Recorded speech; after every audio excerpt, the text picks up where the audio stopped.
Hi, guys. The hearing is still, Judge Gorsuch's hearing is ongoing, and considering the significant attention, I'm going to try to keep this a little on the shorter side today. The president's making a full day of progress towards some of his biggest promises that he's made to the American people. This morning, he met with the House Republican Conference members on Capitol Hill ahead of the House's scheduled vote on the American Health Care Act, which is currently scheduled for Thursday. During the meeting, the president reminded members of the House conference that repealing and replacing Obamacare has been a promise that Republicans have been making to voters for years. Members made it clear that if voters put a Republican in the White House and continue Republican majorities in the House and the Senate, that we would repeal and replace this ill-advised and legislation. And for every member who pledged the American people that they would deliver on their promise, this is really their chance. This is the repeal of Obamacare that Republicans have been working on for years, and voters have been waiting for this for some time. On Thursday, as the House gathers on the floor and casts their votes for the ACH, it'll exactly be 7 years after President Obama has signed Obamacare into law. We're hoping to make this the last anniversary that Americans will have to endure Obamacare. Republicans have been working to repeal and replace this misguided law ever since, and now, under President Trump, we will finally be able to take this step forward towards fundamental reform of our healthcare system. I think most Americans remember the lines that were used to sell Obamacare 7 years ago. If you like your doctor, you can keep your doctor. If you like your healthcare plan, you'll be able to keep your healthcare plan. But for millions of Americans, those lines proved to be nothing more than empty promises. Plans that their families had relied on for years were suddenly canceled. Premiums and deductibles skyrocketed, leaving many who had plans unable to actually use them. And insurers fled the marketplace. Nearly 1 in 5 Americans only have one insurer offering plans on their Obamacare exchange. President Trump and Republicans in Congress will keep their promise by reforming the system once and for all. And that's exactly what we're doing with the American Health Care Act, which, along with the additional legislative and administrative action that is part of the three-prong approach that we've continued to outline, will finally give all Americans the healthcare system they deserve, where market-based competition leads to more affordable, higher quality healthcare opportunities. This is an ongoing process, and the president has made it clear to Congress that they should be open to incorporating some of the common sense policy proposals that have been suggested by members in both chambers who share their commitment to improving the healthcare system. To that end, the House introduced several technical and policy amendments to the legislation last night, which the president acknowledged on Capitol Hill this morning. They include delivering more immediate relief from Obamacare's taxes, accelerating the repeal of these taxes from 2017 rather than from 2018, and ensuring that millions of Americans who paid Obamacare's penalties or taxes can reclaim their hard-earned dollars from the IRS. It's making it easier for Americans to deduct more of the cost of their medical expenses, protecting life by prohibiting taxpayer dollars from being used to help purchase insurance plans that currently cover abortion, giving states additional flexibility for their Medicaid program, covering traditional adults and children populations while maintaining baseline funding for elderly and disabled populations, giving states the ability to implement optional reasonable work requirements for able-bodied adults without dependents as part of their Medicaid programs, freezing Obamacare's Medicaid expansion while allowing for a responsible unwinding so that people who enroll before 2020 will continue to be supported by the program, and providing a more generous reimbursement for elderly and disabled Medicaid enrollees, recognizing that those populations have unique needs that must be taken care of.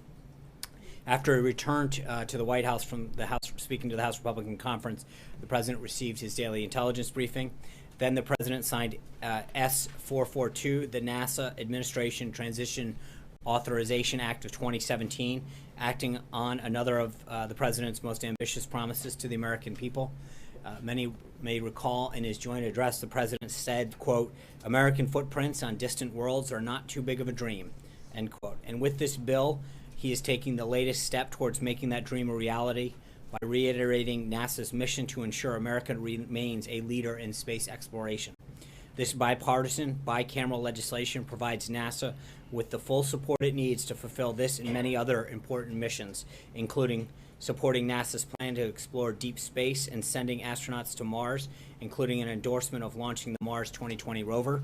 The rover will explore a site that is likely to have been habitable seeking signs of past life and testing compelling samples and techniques for future robotic and eventual human exploration of Mars, reaffirming that NASA remains a fully multi-mission agency with a balanced set of core missions in space science, space technology, aeronautics, human spaceflight, exploration, and education, endorsing NASA's continued progress towards launching the James Webb Telescope, which will be a giant leap forward in our ever-evolving quest to understand the universe, and establishing an astronaut occupational health care program, something that NASA has considered a priority for years. After the bill signing, the Vice President also announced that the President will be taking action shortly to relaunch the National Space Council, which the Vice President will chair. The President was honored to sign this new bill into law so that NASA can continue its work towards making America the world leader in space exploration once again. Also this morning, the Vice President hosted a breakfast meeting with Prime Minister al-Abadi of Iraq. We provided a readout on the President's meeting with the Prime Minister yesterday as well, and I believe there's been a readout of the Vice President's as well. At 3 p.m. this afternoon, the President will meet with members of Congress who are part of the House Tuesday group to discuss the American Health Care Act. And this evening, the President will speak at the National Republican Congressional Committee March dinner. Over on the Senate side of the Hill, the President's pick for the Supreme Court, Judge Neil Gorsuch, has been doing a phenomenal job in the Senate today during his first day of questioning. The judge's eloquent testimony yesterday was widely praised from both sides of the aisle, and it's clear that everyone agrees from a broad spectrum that Judge Gorsuch is a very qualified person to serve on the Supreme Court. As the judge noted today, quote, "A judge is there to make sure that every person, poor or rich, mighty or meek, gets equal protection under the law," end quote. His records show that he's lived up to this commitment throughout his entire career, and he's continuing to prove that he's exactly the type of jurist we need on the Supreme Court throughout the questioning that's started today. Today is also National Agriculture Day, for those who are keeping note. The world needs America's farmers and ranchers to lead, just as the world needs America to lead. Global food demand is expected to increase by 50 to 97% by 2050. The world can't afford for America's farmers and ranchers to retreat, but the agriculture industry has met its share of challenges in recent years. While our farmers are the most efficient in the world, margins have been tightening, regulations have been multiplying, and exports, which has historically accounted for over 1/5 of U.S. farm production, have been declining due to unwise trade policies. The President promised the many people in the agriculture industry and throughout rural America that he would not allow this to continue, and he will continue to pursue policy changes that will reverse this disturbing trend. Quickly, in terms of follow-up from yesterday, I was asked about North Korea, and I want to provide a quick update from the NSC. Quote, "The United States, in coordination with our allies, is exploring a new range of diplomatic, security, and economic measures in response to the grave and escalating threat posed by North Korea's nuclear and ballistic missile programs," end quote. And before I open it up for questions, let me just run through a few scheduling updates. Tomorrow, the President will stop by the Women in Healthcare panel hosted by CMS Administrator Seema Verma. There will also be a series of meetings with members of Congress tomorrow. In the morning, the President will meet with members to discuss the American Health Care Act, and in the afternoon, he will meet with members of the Congressional Black Caucus. On Thursday, the President will have lunch with Secretary of Treasury Mnuchin before hosting a meeting with truckers and representatives from trucking companies on health care that we discussed yesterday. In many states throughout their country, trucking happens to be one of the largest employers, and it's important to understand the impact of healthcare legislation on this important industry. I'll have updates on the weekend schedule for you hopefully tomorrow.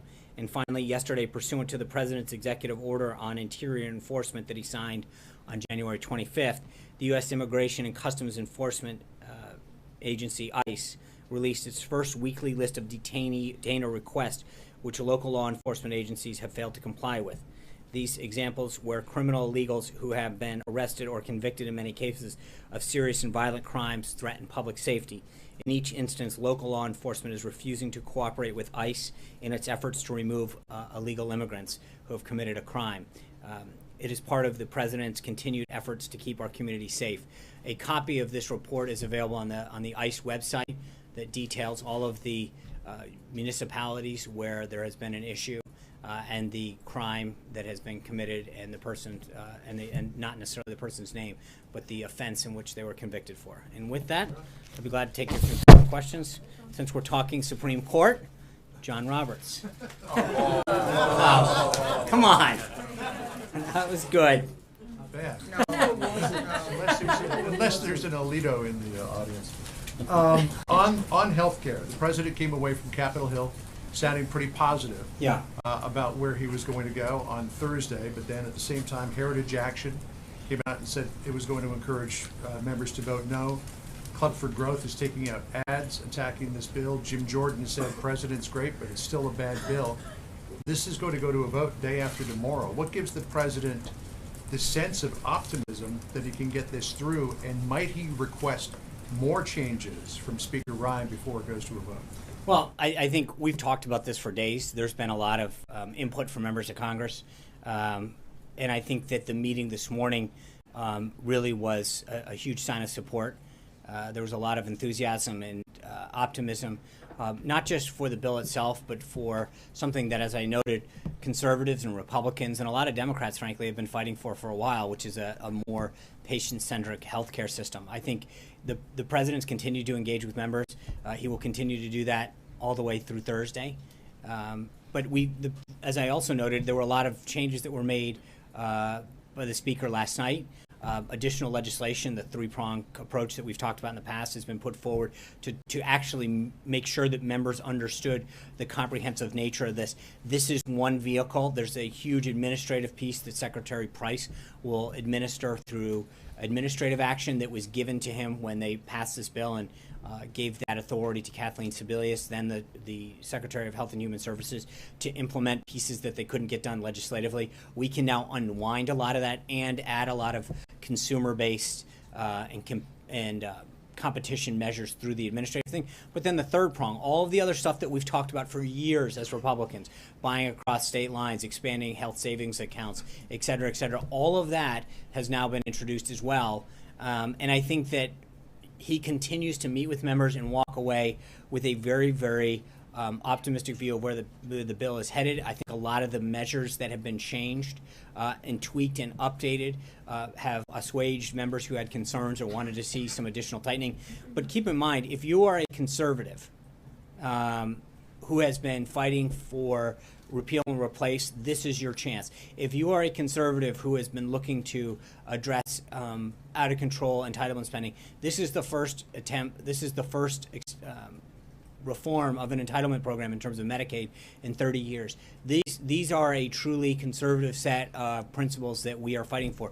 The competition that's in the bill, the ability to allow prices to come down and choice to go up. There's nothing more conservative that is in this bill. And I think as members continue to talk about ideas that have been included in this bill and the principles of it, we feel very good going into the final stretch. May he seek more changes in order to further assuage? It's possible, but I think that we've made some very positive steps forward. So I don't want to rule anything out. But I will say that I feel very good about this where it stands now, and I think the more and more that members meet with the president, the more they understand how important this is to the overall agenda that we're seeking to pass. And I think if we can, as the president noted this morning to members, if you can repeal Obamacare, replace it with a healthcare system that does what conservatives and independents and frankly some Democrats have talked about it for years, that does exactly that kind of thing, instill choice, drive down costs, allows people to actually get care that they've been promised, and then get on to things like tax reform, we will have an amazing first year in office. And I think the president reminded them this is the first step in an amazing agenda that he set forth and that we can work together on. Eamon. Thanks, John. Members of this administration have talked about the stock market as a real-time barometer for how the administration is performing. This afternoon, though, the stock market has been off as much as 200 points on the Dow. Some commentators on Wall Street are suggesting that's because traders are starting to sense a lack of progress in the Trump legislative agenda, worried that he might not be able to accomplish everything he set out to do. Does the president believe that today's dip in the Dow is a result of his performance as president of the United States? Well, I think to look at any one day is nothing that we've always cautioned. I think overall it still continues to be up tremendously, and I think when you look at not just that one indicator, I think if you want to get you probably know better than anybody in terms of what you guys cover, that you can't look at one indices and say that is the benchmark of an entire economy, but you see confidence levels both in small business and in other surveys that show that there is continued confidence in the market and optimism in the market. You see manufacturers coming back to America talking about investment, major CEOs and small businesses trying to grow the economy and talk about job creation. Those are the real indicators. And again, I think that the numbers that we saw last month, again, 1 month isn't make a record, but I think that it was very promising, not just because of what the number was, but what it had been forecast to be, right? So it was expected to be 200,000, came in at 235. So again, when you're overperforming, I think that shows a sign of optimism and confidence in the market. I think, again, I just want to make sure that we're clear before we go into as we continue through the months. One report does not make something to base an entire record off of. But I think that we feel very good about where things are headed and the direction things are going, not just in terms of the indices and the ups and downs of the market, but also in terms of the number of manufacturers that are walking in and restating their commitment to grow jobs, expand, et cetera, in the market.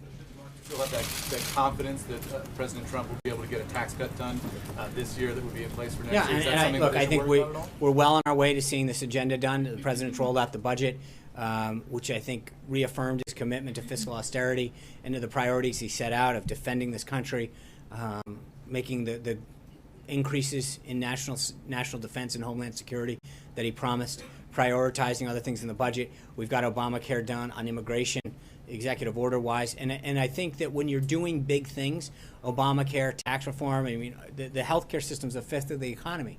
That's no small feat. And I think in terms of what you've seen so far, going through three committees, moving along, the Senate ready to take it up, his pick of Neil Gorsuch, the agenda is moving along at a very brisk pace in terms of what his priorities were and where I think we're headed. John, last month, I guess, you asked about the consideration potentially of a carbon tax, which I guess was discussed in a meeting at the White House. We're hearing some reports that there's a pretty lively internal debate. Gary Cohn might be someone who's more prone to that. Can you just discuss, is the president considering a carbon tax, and what are sort of the various opinions that are going on in the White House? I think there's a robust debate going on with respect to comprehensive tax reform. And as we've mentioned, I mean, our goal right now is to get through Thursday, and that's what the president has talked about very publicly. We need to get Obamacare repealed and replaced and move on to tax reform and some of the other trade reviews that we've talked about, immigration. There's a lot of things on the agenda, but I'm not going to comment on specific prongs of that. I will just tell you that obviously there's a lot of people who recognize that we haven't had comprehensive tax reform since 1986, and that there's a lot of pieces in this that we need to examine and get to, and there's a lot of voices and opinions that get shared with him, and so I'm not at a position where I'm going to get into commenting on piecemeal on where it is, but I will say that's even more reason that let's get past Thursday. When you look at the week ahead, real quick, Glenn, you in terms of this, the repeal and replace aspect in Gorsuch, I think from a legislative standpoint, going back to Eamon's question, I think it's a pretty big week for the White House to seeing all this done. Hunter. Thank you, Sean. President Trump has previously indicated that he wanted to appoint pro-life judges who would be willing to overturn Roe versus Wade. Yet in his testimony today, Judge Gorsuch said he would have walked out the door if President Trump asked if he had this position. Is President Trump still confident that Judge Gorsuch would be willing to overturn Roe versus Wade? And is this position still important to him? I think the president's comments speak for themselves. I think the president's list that he's put out on 20 are jurists that both the Federalist Society and Heritage have deemed to be people who interpret the Constitution as originalists, as people who aren't looking to legislate from the bench. And I'm not going to take the bait during a live hearing to comment on that, but I appreciate the effort. Ronica. Thank you, Sean. I have two questions on the same story. Recently, a 14-year-old girl, she was raped in the boys' bathroom of her high school. A 17 and 18-year-old boy have been charged. One of the boys, we know, unlawfully entered the country. Both of them have outstanding orders with ICE. So here's my first question about it. Currently, schools are prohibited from denying access to public education based on immigration status. Does the president hear a story like that and think that it should change or be addressed in a future executive order?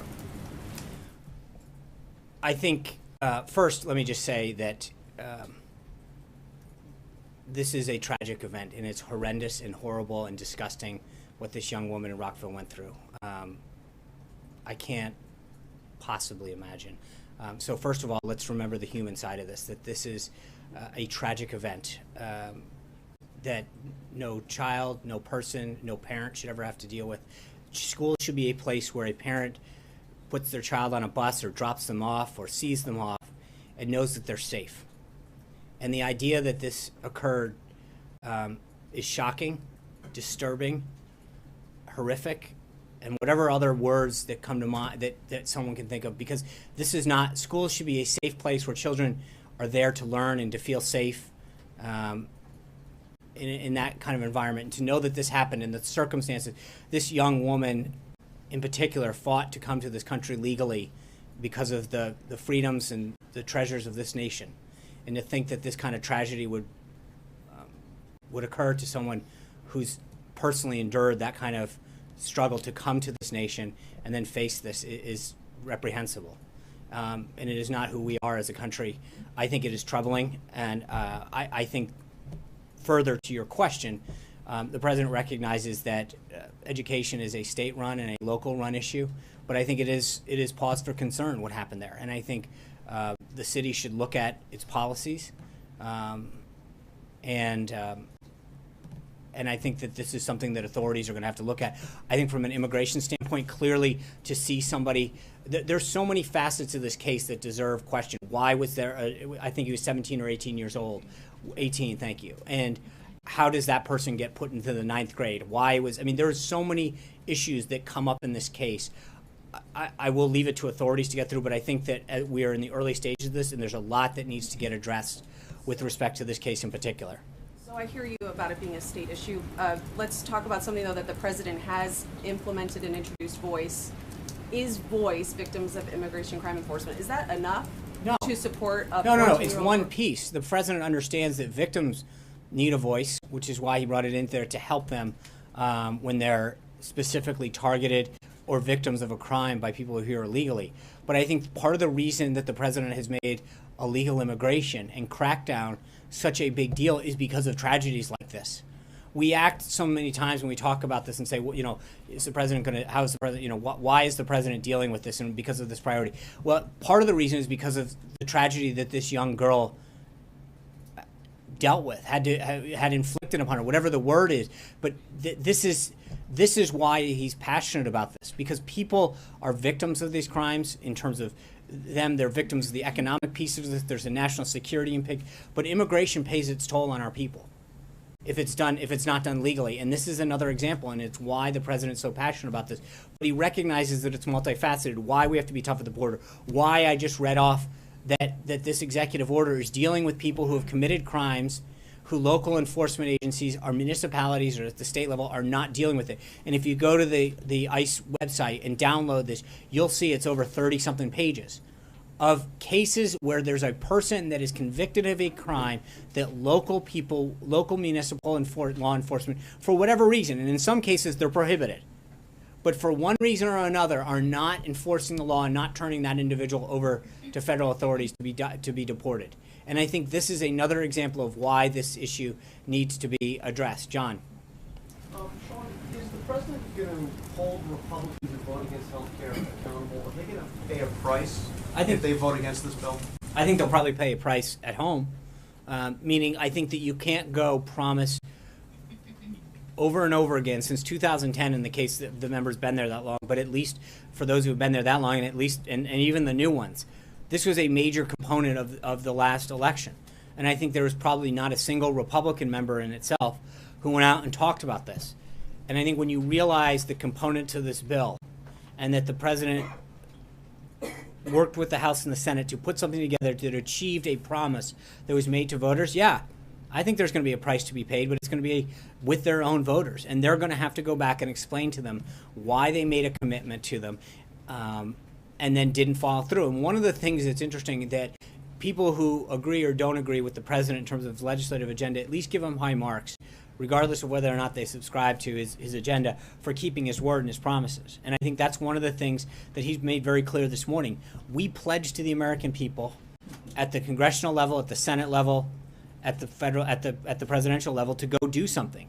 And this bill while it probably not everybody got everything they wanted, does exactly what we said. It's repealing it and replacing it with all of the principles and the aspects that we discussed throughout not only last cycle, but in a lot of these cases back through 2010. Margaret. Will he campaign against those Republicans? Let's get through the vote. I think one of the things that he made clear this morning was that he was going to make sure that the people who did support this, he would be out there supporting them. And so I'm not going to focus on the negative as much as the positive today. And he made it clear to members that for those of you who go out there and keep your word and support it, we're going to make sure that we remember those who stood by us and who stood by the word that they gave to their voters. Margaret. Thanks. Okay, so I was actually, that's what I was going to ask, but let me try. Well. No, it's okay, I've got another one, don't worry. So my other one, but I'm going to go back to that, is on the laptop restrictions by the U.S. and now the U.K. It certainly sounds like that may have been in response to some kind of a specific security threat. What can you talk about from the podium in as much specificity as you can, and if you can't do specifics, at least help us to understand, are there multiple threats? Is there one threat? What country? Are there multiple countries? Like, what is going on here? So yesterday the TSA announced new enhanced measures on flights inbound to the United States from 10 of more than the 250 countries that have flights coming into the United States that serve as the last point of departure. I think even ranking member of the House Intelligence Committee, Adam Schiff, who we've not always shared the same point of view with, even agreed by saying, quote, these steps are both necessary and proportional to the threat. Elevated intelligence that we're aware of indicates that terrorist groups continue to target commercial aviation and are aggressive in pursuing innovative methods to undertake their attacks, to include smuggling of explosive devices and various consumer objects. Based on this information, the Secretary of Homeland Security and the TSA administrator have determined that it's necessary to enhance security procedures for passengers at certain last point of departure airports. That being said, I'm not going to go any further than that, and I would refer any further comment to the TSA. Can I try what I was going to try earlier then? Mark Meadows seems like a nice guy. And the president seemed like he was kind of joking, but has the president decided in his own mind yet whether he thinks it would be appropriate, potentially, to mount primary opposition, campaign for primary opposition in Republican congressional primaries in the midterms? Mark Meadows was a long-time early supporter of the president. He had some fun at his expense this morning during the conference meeting, and I think he continued to express hope that Congressman Meadows, who's the head of the Freedom Caucus, would continue to see the efforts that have been made to make this better, more, and address a lot of the concerns out there. But he has made it very clear that he was having fun with him. The president's committed to making sure that this gets passed. We'll go from there. Vivian. Thanks, John. First, a follow-up to Margaret's question. Why wait for the new aviation regulations 96 hours to implement it? I mean, isn't the president's mantra on counterterrorism that we have to, kind of sneak up on our enemies, not let them know our tactics? So I'm going to ultimately refer you back to TSA, but I will tell you that remember that these are 10 airports of last point of departure to the United States out of 250 that come here. Part of it is to allow, you have to provide appropriate notification to the host country, to the host airlines, and give them opportunity to get those procedures in place. I'm not going to comment any further about the security measures that have been taking place or are taking place, just to continue to refer you back to TSA. But I will tell you that I think that implementing something of this nature in that time frame is pretty darn quick. Okay, one more, sorry, I had a follow-up, sorry. Something totally unrelated. I wanted to ask, has the White House counsel approved Ivanka Trump getting a West Wing office and clearance? And so what is the administration's thinking behind this? What is she going to do? I don't think the council actually approves office space, but I get your question. Right. Ivanka has taken on several measures to promote high standards of ethical conduct. Even though she's not a federal employee, she'll follow the restrictions that would apply if she were. Mm-hmm. She's taken these steps with the advice of counsel and in consultation with the Office of Government Ethics.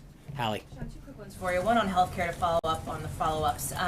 You made very clear that the president was going to be supporting those who supported the bill. And I know you don't want to talk about the flip side of the coin, but when he talked this morning in the closed-door meeting about people paying a price, losing seats, not getting majority, is that an implied threat from the president to these members who don't back this bill? No, I think it's a political reality. I think if you go out and promise the American people something and your voters something, especially on a scale like this, and frankly, as I said, I mean, there's obviously members that have been there 1 term, 2 terms, 3 terms, but this is something that as a party we've made very clear, if you give us this, American people, we will get this done.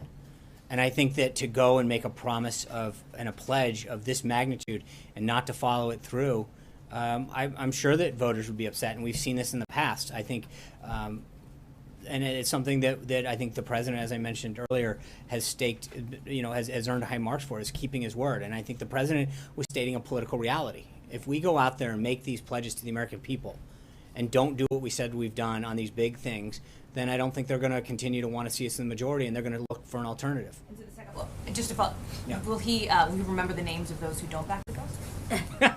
We'll see. John Gizzi. Well, actually, I do have a second actual topic. I just No, want to that was follow actually- quickly on yesterday. I just want to I clarify love your that. counting. It's like CBO. Sorry, CBO. Come on, that was...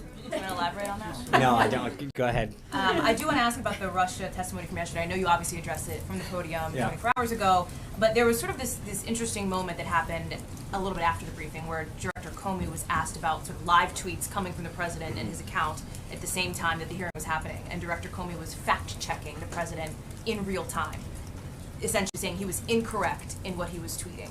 Is there concern on the part of the White House about the president's credibility in that situation, that his own director is correcting his tweets and what he's saying in real time like that? Well, I mean, let's just be clear. I mean, he was answering questions. I mean, it's not like he was out there. He was responding to a question. But I think it's important to note with respect to this that and I saw a couple comments yesterday. Senator Coons took issue with a couple of the comments that we made. Let me just read to you. I know you guys love this when I do this, so I'm just going to entertain you for a second.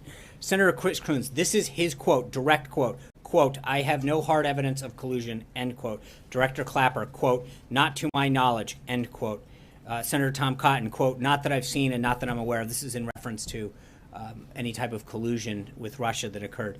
Obama CIA Director, Acting CIA Director Morell, quote, there's smoke but there's no fire. Senator Chuck Grassley, after the Comey briefing, Doc, I can say at POTUS and at Clapper are both right. No evidence of Trump collusion with the So, we've now gone over this on multiple occasions, but at some point there is a distinction between an investigation that it goes into Russia's involvement in 2016 and this continued narrative that falsely tries to link the president or the White House into any of it. They continue to see that there is nothing there. Every single person who has been briefed, who has come out and publicly talked about it, Republican, Democrat, former DNI, former CIA directors, Obama appointees, have said no evidence.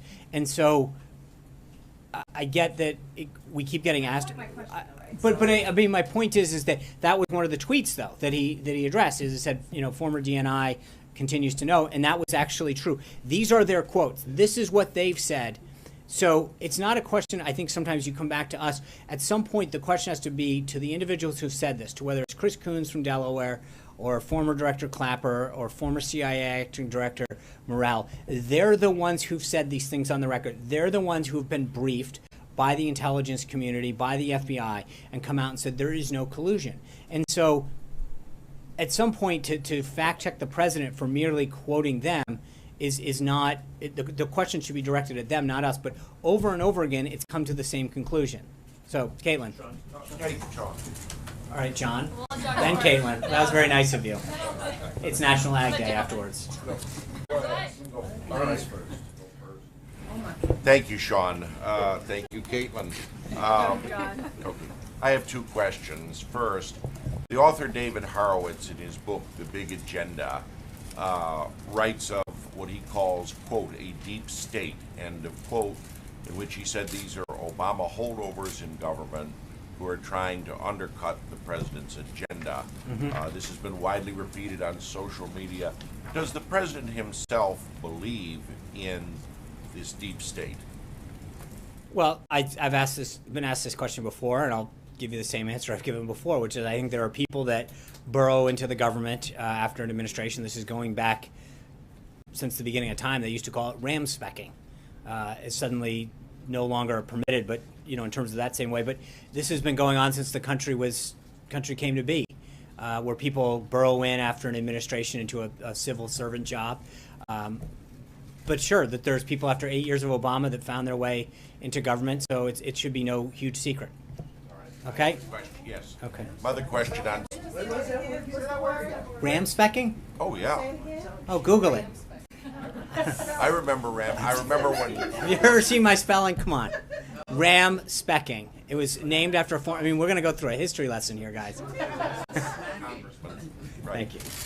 right. My other question was, over the weekend, Governor Graco Ramirez, the head of the Mexican Governors Association, was again in Washington, and in a much publicized statement said that Mexico had scored its first victory over the proposed wall. He said that in the president's budget, there's a line item for $2.6 billion In FY18. in tax dollars, and no mention of Mexico paying for the wall in any way. He's claimed a victory in that. Your response to Governor Graco Ramirez? It's a little early to be claiming victory. I think the president's made it clear that that he was going to use the current process to start the construction of the wall, and that there would be ways that fulfillment of that pledge would come through. Caitlin. Thank you. The administration and the president have repeatedly said that over the next few weeks they will present evidence that he was wiretapped. And last week he said it would be coming this week and he may speak on it this week. Can we expect the president to this week present evidence that he was wiretapped by Barack Obama, or will he speak about it? Because he didn't mention it last night in his rally in Kentucky. Right. Well, let's see how the week goes. Margaret. Sean, when we've heard from the president before talk about the need for this health care plan to pass, he's talked about the importance next of tax reform and the rest. At what point do you think that this agenda could be imperiled as you look at the vote count? Because you are also going to have a further fight, of course, to get any of this through the Senate. Sorry, so at what point will the vote count? This seems to be such a centerpiece of the rest of the president's agenda. Mm-hmm. So given that it's still not there's no certainty in terms of passage at this point, I mean, how concerned are you that Thursday could imperil the president's agenda? Well, I think the president's visit this morning was very well received. I think we continue down the path to get the votes. We got a ways to go. We got to get to the Senate next. But I think members understand that this is something that has been at the heart of what Republicans have campaigned on. And I feel very good headed into this. The president continues to talk to members, and we're going to make sure that we grow the vote as much as we can. But with respect to the rest of the agenda, I think all of the issues that the president campaigned on are things that the House and the Senate both look forward to taking up. There's, whether it's trade or immigration or comprehensive tax reform, all of these issues are stuff that many Republicans have campaigned on for a long time and are eager to get going. The president's made it very clear, as he did last night as well, that, look, part of we've got to keep moving along if we want to get big things done. There's a lot that can get done during this administration, during the first term, and he wants to get as much of it done as possible. And so the quicker we get repeal and replace done and put the American Health Care Act in place, the better. And that's just the nature of it is. But I think when you look at the speed in which we've moved, it's been very responsible. We've allowed the committees to do their work their will. The House has taken up the amendments. It's been online. I mean, so this is, I think there's always a balance between jamming it down and getting it done and over with, which is how the Democrats operated at one point when they legislated, when they finally moved on their bill, versus how this is done. But I think we've struck in a very nice balance on this. At which point will it be Trump care? The president said today it could happen. We asked during the voters' We'll have to see. Right now, it's the American Health Care Act, and we're trying to get it done. Anita. Two questions. First, the Kansas legislature is on the verge of possibly passing a Medicaid expansion, and the current version of the health care bill does not allow states to pass that. Mm-hmm. And so I'm wondering, as you know, most legislatures are currently meeting across the country. Will there be an exception for states if they expand before any new bill comes? It would be addressed in the legislation. I don't believe there's an exception clause. So I don't. But I also don't. It would be far be it for me to say at this point. I mean, the bill's getting ready to move to the House. The legislature is meeting. I don't want to prejudge the outcome yet, but I don't believe, from my understanding, that there's any kind of clause that says if. And then secondly, tomorrow you mentioned the Congressional Black Caucus. Is there a specific topic healthcare, 5 topics. What can you tell us about the president's message to them, and how did it come about? I know there's been some back and forth on getting a meeting going. How did that come about? April's about to. Okay, don't drag April into this. Didn't say a name. Didn't say a name. This has been something that the president's talked about for a while. He met with Congressman Elijah Cummings. He started off in a phone call probably a month or so ago where they discussed prescription drugs and the need to get it down. And then the conversation continued. Our legislative affairs team early on went to some of their meetings and started having a dialogue with them. And that dialogue continued, and there was a desire to have a meeting. The president wanted to have them down. I think there's going to be a range of issues that get discussed that range from drug prices to infrastructure investment and education, HBCUs. There'll be a range, and I think that's part of it. There's no set agenda to say we must talk about these things, and obviously I think healthcare is going to come up too. The president wants to get their idea before April jumps out of her seat. I'll give her. Thank you for giving me a follow-up. I want to follow up on the CBC, and I have another question on another subject. So with the CBC, since you're saying you went through all of this prior to the fact that he became president, that there was an effort to reach out to the CBC. Mm-hmm. So with all of this understanding that they are an important group to deal with in handling some of the issues, the urban issues, or issues that pertain to their community, how does the president plan to move forward in working with them, particularly as some just don't see eye to eye with him? I think part of this is it continues to have a dialogue, April. I mean, it's simply sitting down with people, talking about issues, talking about common ground. I think if you look at the conversation that he began and continued with Congressman Elijah Cummings, they found common ground. The president talked about areas where, despite some of the narratives that are out there, there were issues that they probably both share a concern for, and that they can work on together. And maybe they won't agree on 100% or 60%, but maybe there's 15, 20, or 30% of the issues. Maybe there's one bill in particular that they can work on. But there's a willingness to sit down and talk, and I think that's the first step in the process of any of these. It's not just your own party, and the president's shown this on several of these meetings, where it's not just business leaders. He's brought in the union leaders. Talked about healthcare yesterday. He had Dr. Zeke Emanuel in. It's not about just bringing in people who agree with you. It's about people across the spectrum who can offer ideas. And the president's, and I get it that inner cities aren't exclusive. The rebuilding of inner cities aren't the only issue. But he's elevated the status of historically black colleges and universities, bringing that office into the White House to help coordinate some of the federal government activities. He's talked about rebuilding the inner cities. He's talked about school choice.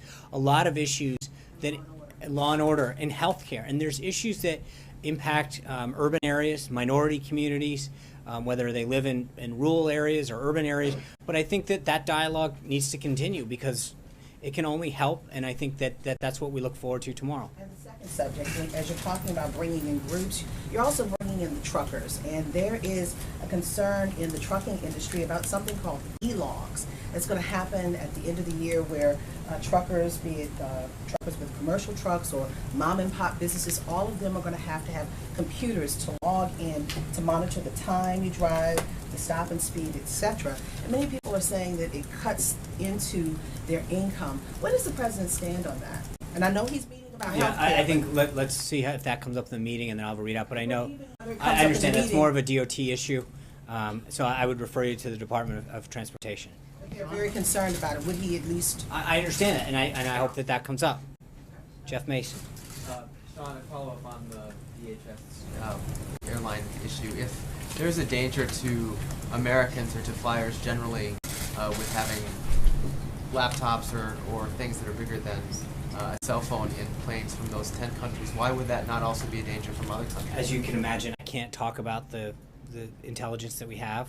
I can just tell you that the steps that are being taken are appropriate, commensurate with the intelligence that we have, and then refer you to the Department of Homeland Security and specifically the Transportation Security Administration. Okay, one other question that's not related to that. Too. Okay. The presidents traditionally issue a greeting to those celebrating the Iranian New Year, Nowruz. Will President Trump be doing that today? Let me get back to you. I know that I don't want to get ahead of myself on that, but we may have something for you later. I've got to check on that. But thank you guys very much. Let's get back to watching Neil Gorsuch, and I will see you tomorrow. We're going to have a week full of briefings. I'm excited. And by the way, I am very happy that the individual in the press corps who took Tom Brady's jersey, that has been returned properly. Another bad on the press, but we have righted that wrong. Thank you.